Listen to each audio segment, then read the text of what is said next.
thank you so much for tuning in to ChasingCinema.com's official review for Snatched. Now, as you can see, unlike what we usually do here at AMC Town Square, no Mr. James Hsu.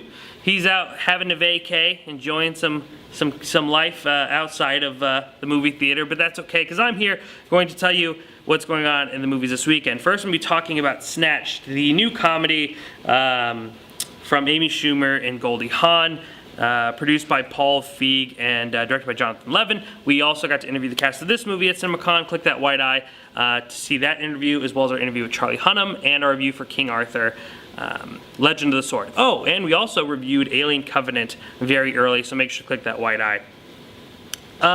Let's see, Snatched. Now, this is a movie that people have had no problem just complaining about, right? I mean, the movie's not out yet, but everyone that I talk to just complains about this movie. They don't think it looks good. They think it looks cheap. It looks like a really sleazy comedy, not in the sense of its material, but in the sense that it's just not good material. And to be honest, Trainwreck was a movie that kind of has a split between audiences. I think Trainwreck was actually a decent movie. Actually, I think it was very solid. And I think the problem here is that Snatch is a real step back. How can I put this lightly? If you're one of those people who thought Snatched was going to be terrible, close your eyes really quick with me and just imagine a world and a time and a place where it's actually worse than you imagined, and that's what you get. This is a movie that I didn't care about enough to actually hate, but it is really, really bad.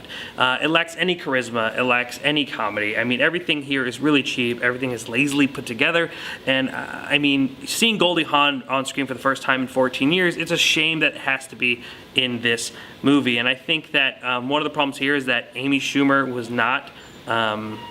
did not pen this movie like she did Trainwreck, which was obviously kind of a movie that she had really, it was more of a passion project for her.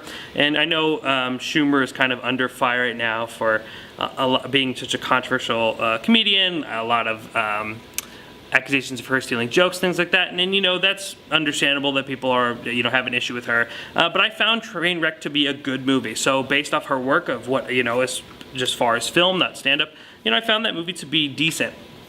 And then we walk into this movie and it's just it is so lazy and just so poorly put together. It just feels like a really, really cheap, money grab. I mean, perfect timing. It's coming out on Mother's Day, and I'm sure a lot of mothers out there are like, oh, Goldie Hawn, I love Goldie Hawn.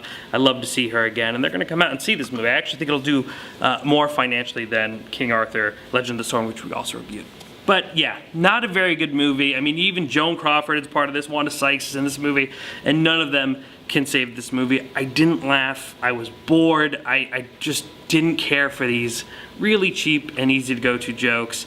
I honestly think it would have been a far better movie just having Amy Schumer and Goldie Hawn and this mother-daughter relationship, laid back story where we're not in the jungle and we're not doing this over-the-top kidnapping scenario. Not a very good movie. I do not recommend it. But if you're bored and you really want to go see something this week, I guess out of this week, I'd recommend King Arthur, Legend of the Sword. Also, make your way over to that review of Alien Covenant, which comes out next week. That's going to be it for this week. Ladies and gentlemen, my name is Jacob Tiranno, signing off from ChasingCinema.com, the film lovers website.